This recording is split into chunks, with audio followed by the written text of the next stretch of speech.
Hey everybody, happy Friday. I normally don't do this, but I do have a hard stop at 1, so I apologize for being out here a little later than I wanted to. Very quickly, a few things at the top. Quick recap of the Secretary's Day. As you all know, he's in Vietnam where he met with Vietnamese Prime Minister Nguyen Xuan Phuc, Vice Foreign Minister Bui Tan Son, and Secretary of the Ho Chi Minh City Party Committee, Din La Tan, I believe. I apologize for my pronunciation issues here. On January 13th, to discuss a range of bilateral and regional issues of mutual interest, and to reaffirm our shared commitment to deepening U.S.-Vietnam bilateral relations and to make concrete progress on many of our shared interests. He also spoke, and I think many of you saw the transcript, he spoke about the future of U.S.-Vietnam, the U.S.-Vietnam partnership as well. A story that many of you filed on yesterday, late yesterday, but yesterday the United States and Cuba signed an agreement to further normalize our migration policy. Under the agreement, the Department of Homeland Security revoked the so-called wet foot, dry foot policy for Cuban migrants that has been in place since the mid-1990s. DHS also ended the special Cuban medical professional parole program. Yesterday's actions were important steps forward to normalize relations with Cuba and to bring greater consistency to our immigration policy. And then finally, I just wanted to mention briefly, and many of you were on the call earlier today and saw the announcement out of the White House and subsequently, I think, our statement just a short time ago issued in my name. But 6 months ago, the United States began a comprehensive engagement plan with the government of Sudan aimed at ending the government's offensive military operations, improving humanitarian access, and ending Sudan's destabilizing role in South Sudan, countering terrorist groups, as well as ending the threat of the Lord's Resistance Army, the LRA. Since then, Sudan has met our benchmarks and made significant progress toward these goals, as well as new commitments. As a result, the United States has decided to issue a general license lifting the sanctions on U.S. trade and investment in Sudan. Our engagement with Sudan under the plan has had multiple benefits for U.S. interests and the region and the people of Sudan. It has had a positive effect on reducing conflict and addressing Sudan's humanitarian crisis. For example, in December, Sudan revised revised national regulations that govern humanitarian action, bringing them into line with international standards for the first time. Moreover, for the first time in 5 years, Sudan opened access for humanitarian aircraft to reach Golo, central Darfur, and allowed a needs assessment to occur that will inform assistance efforts in Golo and other previously inaccessible areas. And regionally, Sudan has stopped providing arms to South Sudanese opposition groups, is cooperating with the United States to address the threat of the Lord's Resistance Army, and has begun working with the United States to combat wildlife trafficking. Finally, Sudan has become an important partner in countering Daesh and other regional terrorist threats. Despite these advances, we recognize there's still much to be done to end Sudan's internal conflicts, ensure accountability for crimes of international concern, improve its human rights record, allow unfettered humanitarian access to vulnerable populations, and create space for greater political participation, civil society activity, and media freedom. The United States sees the progress made over the past 6 months as the beginning of a longer-term process for addressing these critically important issues. I'll end there. Matt, over to you. Okay. Couple logistical things. Sure thing. Real quickly, but first on Sudan. Of course. The one of the main things that the Sudanese government had been pushing for was removal from the state sponsors of terrorism list. My understanding is that there has to be a 6-month review of that, and you just mentioned that 6 months ago you began this greater engagement, and I'm just wondering, is this something that's in the cards, at least for this administration, until it ends in a week from today, or has and does not removing them mean that they have not met the required benchmarks for undesignation or de-designation?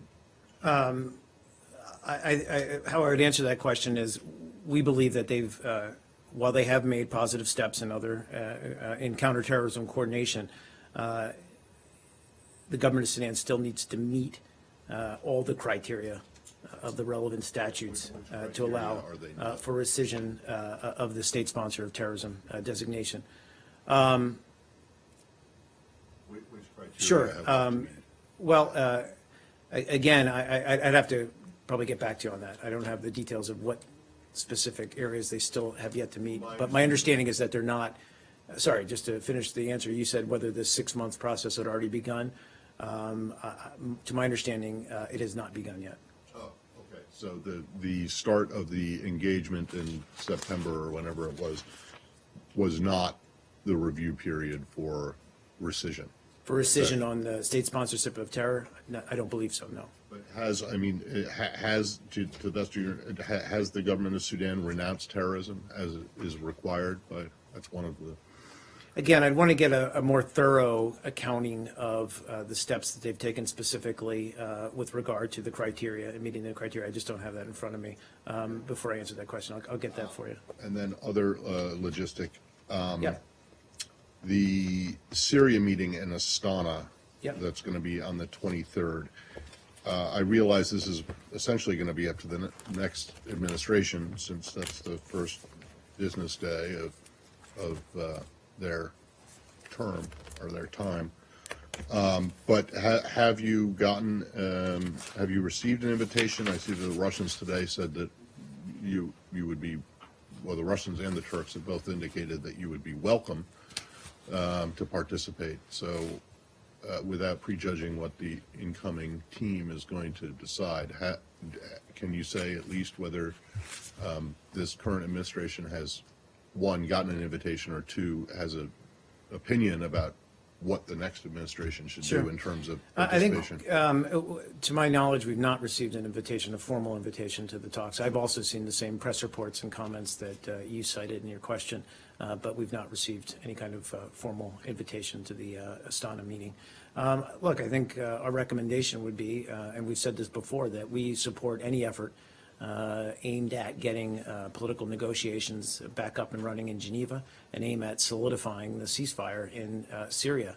While we haven't been a direct party to this specific initiative, we have been in close contact with both the Russians and the Turks as this has gone forward, and we would encourage the incoming administration to continue to pursue those efforts. Okay, well, does that mean that you are not averse to some kind of participation? No, I thought I said that, yeah. We're not averse to it, yeah. Right. Sorry. We just haven't received any, anything in the mail yet. Okay. In the mail? I'm just kidding. Are you expecting like an engraved? Exactly. invitation? Not a paperless post? Gold trimmed, yeah.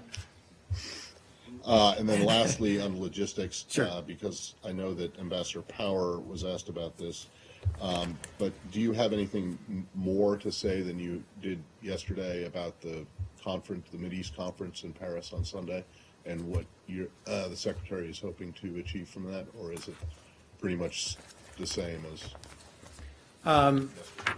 So, a few things.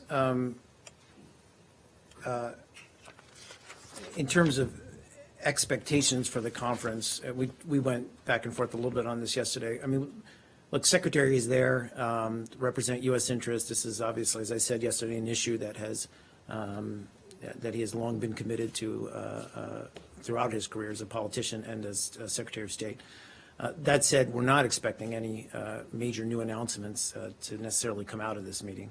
I mean, you'd have to obviously talk to the French about their intentions, but our understanding is that this is an opportunity for various governments and foreign ministers to get around the table and to talk about the way forward. But I don't know that, I wouldn't expect any specific initiatives to come out of it. Well, okay, but then what's the point of? What's that? I mean, you're basically saying that it's not going to accomplish anything, so why bother even? Well, why bother going? I mean, look, I mean, this is, I I hate to put it like this, but this is diplomacy. I mean, I wouldn't expect any, this isn't a first step, a chance for, again, I think some 60-some foreign ministers are going to be there, 70, thank you, to talk about Middle East peace. So I think it would be. Well, I mean, that's great talking about it, but if you don't get anything, this is diplomacy. That's the answer. This is diplomacy. I mean, No, I'm just saying that there are some people out there that might say this is the problem with diplomacy. Not We've at got all, a bunch Matt. of people My around point who is, are and I didn't mean to basically denigrate a diplomacy, yak- obviously. well, What I'm saying is that saying that you've wasted your no, your time, your career. it's another. No, Matt. All I'm saying is, these kinds of meetings, I wouldn't expect some kind of game-changing result out of them. It is an opportunity for all engaged and interested stakeholders in Middle East peace process to get together, share ideas, and try to discuss a way forward. But I'm also not going to say that there's going to be some significant outcome out of this. Yeah. What is our recommendation, say, to go to the UN? I mean, I guess they will not adopt a resolution. They will issue some sort of a statement. But as part of that statement, suppose they have, very clear points on that we will move forward to the Security Council, the UN Security Council, and so on. What is your likely position in this case? Well, our understanding is that the French don't have any plans to follow up their conference at the Security Council.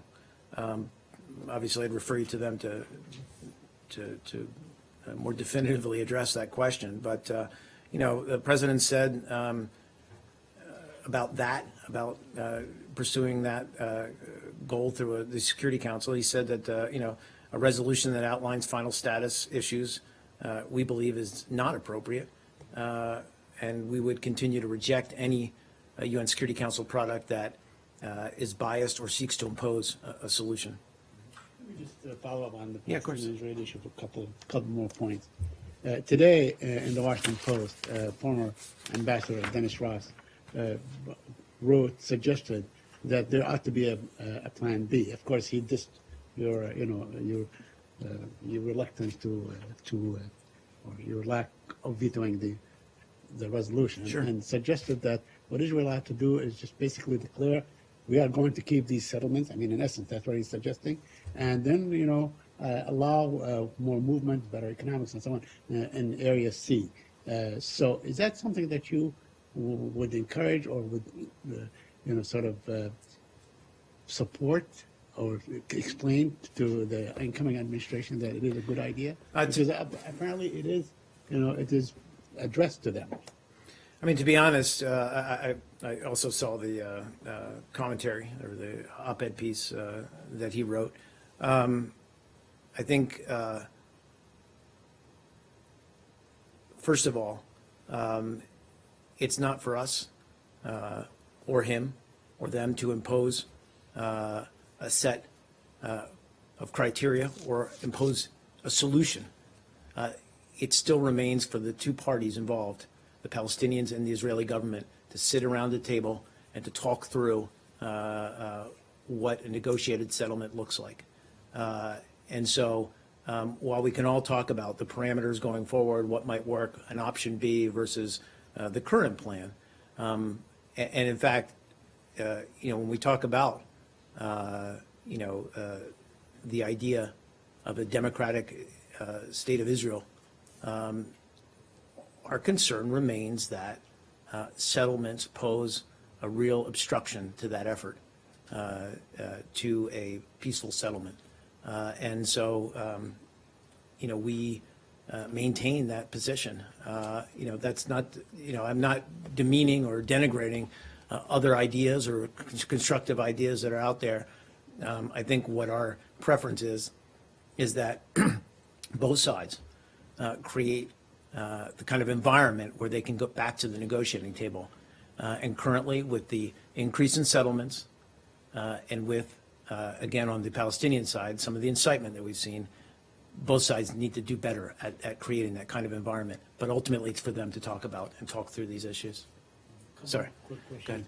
Also, there was a lengthy report today in Haaretz written by Gideon Levy. He describes a very chilling account of how Israeli soldiers increasingly are just raiding homes and so on with children, under 13, under 12, and so on, arresting them. It is horrifying, and this is part of apparently a intimidation kind of tactic to discourage people from protesting and so on and so on. I wonder if you have any comment on that. I think I would just say what I've said before, and when we've seen these kind of reports, Saeed, which is that, we respect Israel's right to self-defense and right to protect its citizens. But in carrying out those duties, we would also like to see them conduct themselves in a way that respects basic human rights and the dignity of the Palestinian people. I can't speak to these specific charges, so I'm just speaking globally here. I haven't seen the article to which you're referring, but as I said, generally speaking, we understand the security measures that they take, Israeli security forces take, but always we would ask that they conduct those measures with restraint and show respect for Turkey. Over the past 2 weeks, there's been another load of accusation/criticism from Turkey. Turkish officials have accused the U.S. of not doing enough to support Turkey in its operations in Syria, and with that, they've questioned U.S. presence at the Incirlik base. Also, they blasted the U.S. for its support of Kurdish fighters in Syria. And a week ago, the Turkish energy minister, Berat Albayrak, said his ministry had come under a U.S.-originated cyber attack. What does and there have been other reports as well, but what does the totality of what you hear from Turkey tell you about U.S.-Turkey relations at this time? Well, look, I'll start from this absolute, which is that Turkey is an important partner and a NATO ally, long-standing NATO ally of the United States. And we take our partnership and our relationship with Turkey very seriously. And we work at it hard. And we understand the pressures that Turkey is under, given its geographic location, the fact that its southern border with Syria, because of its southern border with Syria, it's seen a large influx of refugees fleeing the fighting in Syria. It's also seen its territory be used as a transition, or a transit point, rather, for recruits to ISIL or Daesh. And we've also seen it, as we all know in this room and elsewhere, as an increasing target of Daesh-related terrorism or Daesh-instigated terrorism. So we understand and are sensitive to the pressures that Turkey is under. That said,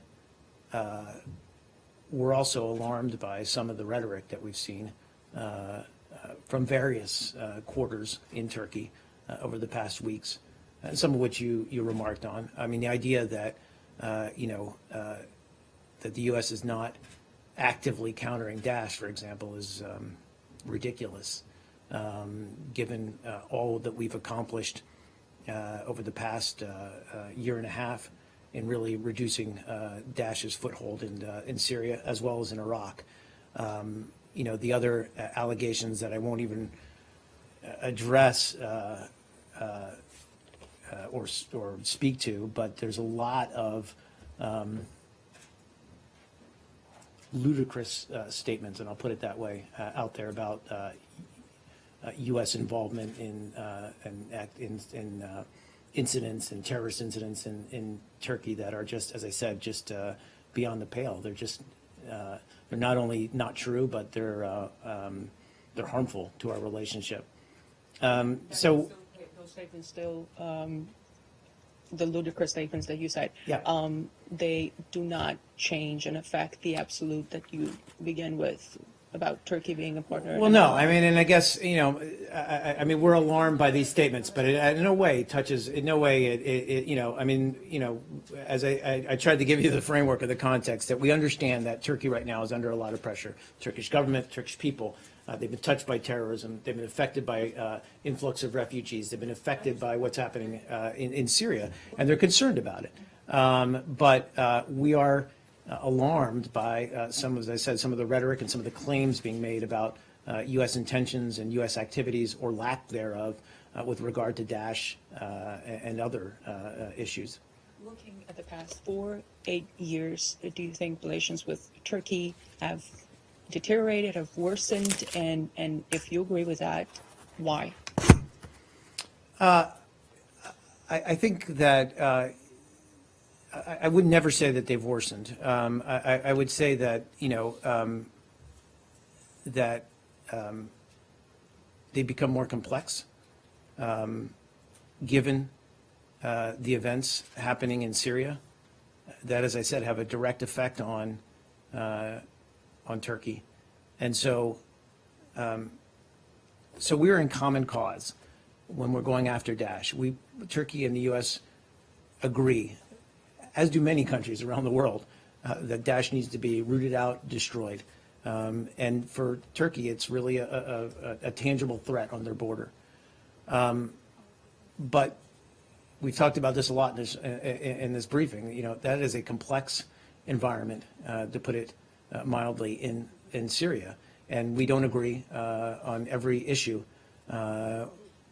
or every approach with Turkey on destroying Daesh or removing Daesh from the battlefield.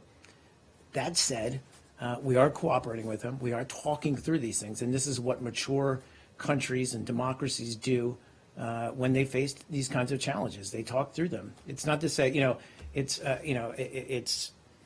absurd to assume that countries, even allies, get along on every issue every day of the year. They don't. So I'm just saying, like, you know, the fact that we have a mature relationship with Turkey, we talk through these issues, and we work with them to resolve them in a way that's mutually acceptable to both countries. Go ahead. One more question, I'll get to you. In an op-ed, the Turkish foreign minister said, quote, "It is sadly true that the Turkey-U.S. bilateral relationship is under severe strain." Do you agree with that assessment? Again, no, I don't want to characterize it in any way. I would say that when we do have concerns about some of the things that are said, some of the rhetoric that we see in Turkey, in Turkish media or from Turkish officials, we make those concerns clear. And again, that's part of having a mature, open, frank relationship with an ally like Turkey. Steve? Is it on this? No. I just wanted to, you said, I would never say that they have worsened in relation to U.S.-Turkey ties. Did I say what? I just say I wouldn't say that they've worsened. Yeah, no. You said you would never. I would never say that they were. What if they had demonstrably worsened? Would you say it then? Or I'm sorry, are you just ignoring the fact that I wasn't trying to that they have state gotten- categorically. I was simply making the point that I would not say emphatically that they have worsened. I think that they've. Simply saying that they're very complex right now. Right. I'll put it that I way. mean, haven't they demonstrably worsened? Again, I think that, you know, that part of the world has gotten very difficult, and they're under enormous pressure. So I don't want to say that they've worsened. Yes. While the United States is preparing for a peaceful transition of power next Friday, the day before that Yes. may not be the case in Gambia. Oh. The Associated Press says it has seen a Nigerian army memo that Nigeria is now putting 800 troops on standby, a battalion, to go in as part of an ECOWAS force to persuade President Jammeh to leave and not hand over power. Does the United States support military intervention to go in and remove the president if he doesn't hand over to his democratically elected successor? Well, you're right that the security situation in the Gambia remains very uncertain.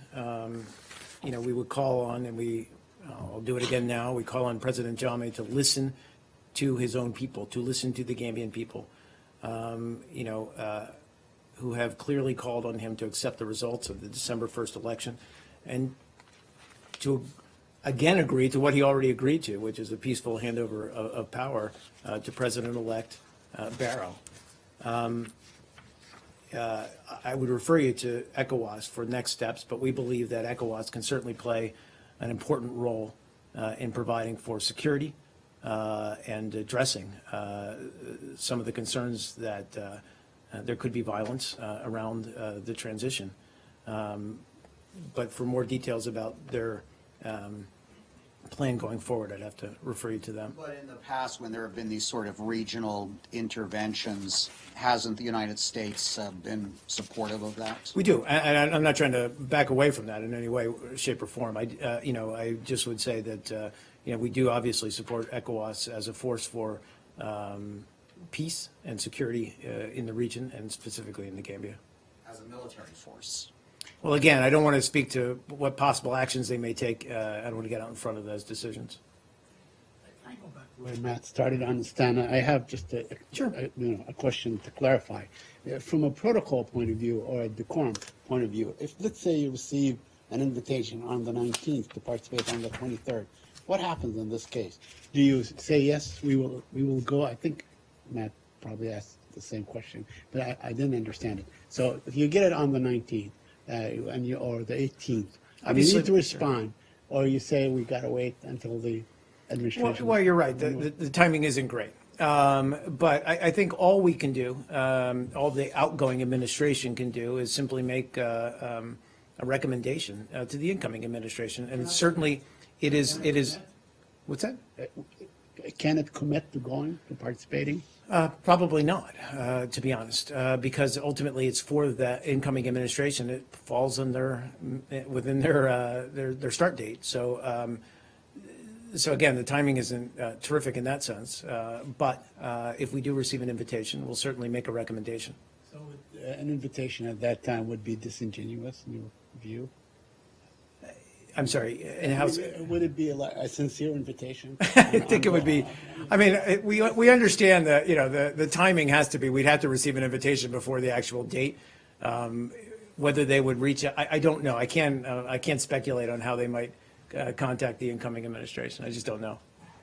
Is that it, guys? No, I got just one more. You probably have seen reports starting yesterday, but then more of them this morning about contact between the incoming national security advisor and the Russian ambassador.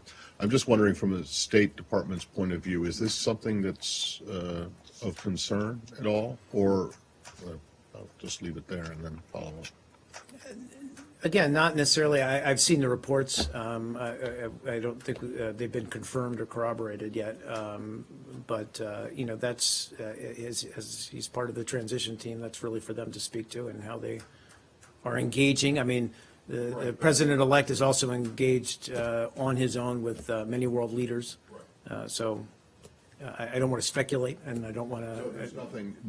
This building doesn't see anything necessarily inappropriate about contact between members of the incoming administration and foreign officials, no matter what country they're from. No. Right? No. And again, this has been ongoing. I mean, we stand ready if they want to work through the State Department to contact some of these individuals, but we have no comment or no problem with them doing such on their own. Yep.